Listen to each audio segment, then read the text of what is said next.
Yo, it's a Kibiaku and Nzema today TV as well. Adiema Kakuaka is a major Kibiako. Come on, Gavindu, Baba Kaka, number from Mullen, which you may do about it. Memma Bengu, you made a miniano more to Mulla.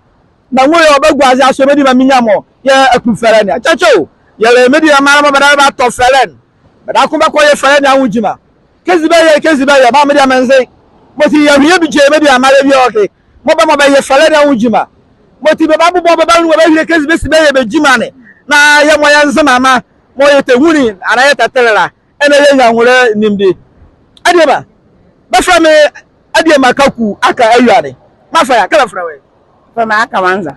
But fly Adiema Akamanza, it was Zema Duma, but fly Akamanza. Adiema no Calafra. Ama. Adiema Ama, I'm a very young, I'm a lady. Osura fly Adiema Ama. Adiema na kwa. Yefama kasi. Osura fly Adiema kasi Nzema. Gala ka kama fly kasi anoka kama wore mole. Adiema akasi. Adiema na kwa. Moja fama kwa.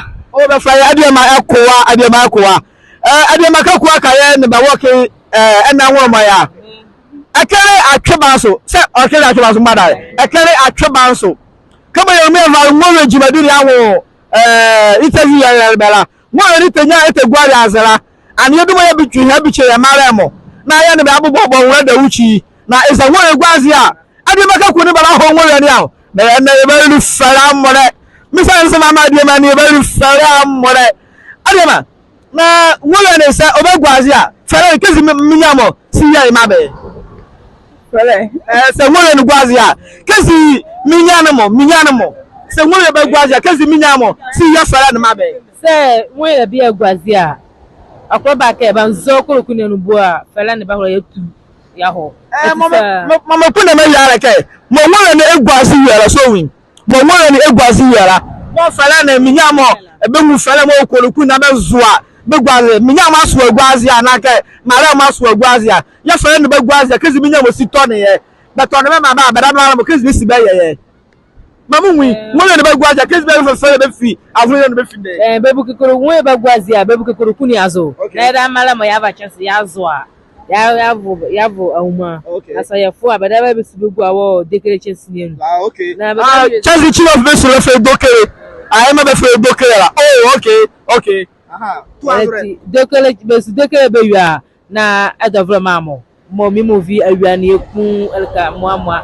be ba na be ba to fele ni na asa na ba dara be di ma be di bolane be ma bolane sezo na ba wa ba to fele ni okay atuba so mo e mo ba twekala atuba so unchato fele ni a awia na baba to ni ahobla baba to bi egbazo eku anyira se okay ejima mo ba ya kala fele ni ya Nzema manziri ni emuara ba ya dia bakọ na baba fele ejima na eye bi o ngoche ye so na ba ma ebi be mo ba so fele na ba ma bebi ye belila mo be belila what they done fele ni bi yenkoza yenkun be kamo ya mo babo ye hire bela wo ejima na ho ya tabo surala amede ma mo afi wo ndede ukachi begwaze se be ni duwa ya wo ni elebara e de meka ku aka ya tabo atwa nso ya la fa wo ni awu jima bi ni ya irebe ye mu a ye ba ri ozi ni area kezi be de ma mo bezi aye na ya area fele mo ovinyewe menu obaara no ye mu ye ru nwere anaze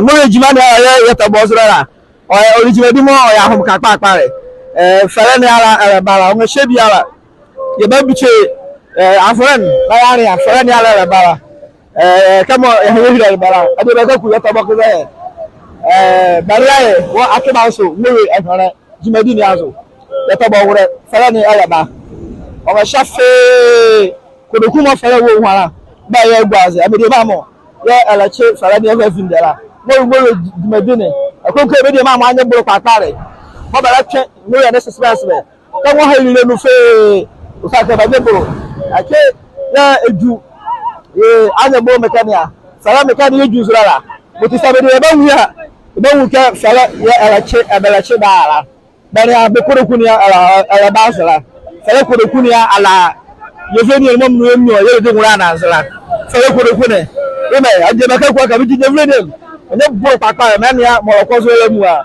abede mu a baraba ne na be nwura ba se sala ni ya balache na bala fela ni ya bela che na bara buti ya mede mama mu ya ne na be ru ananse isa yeso yohania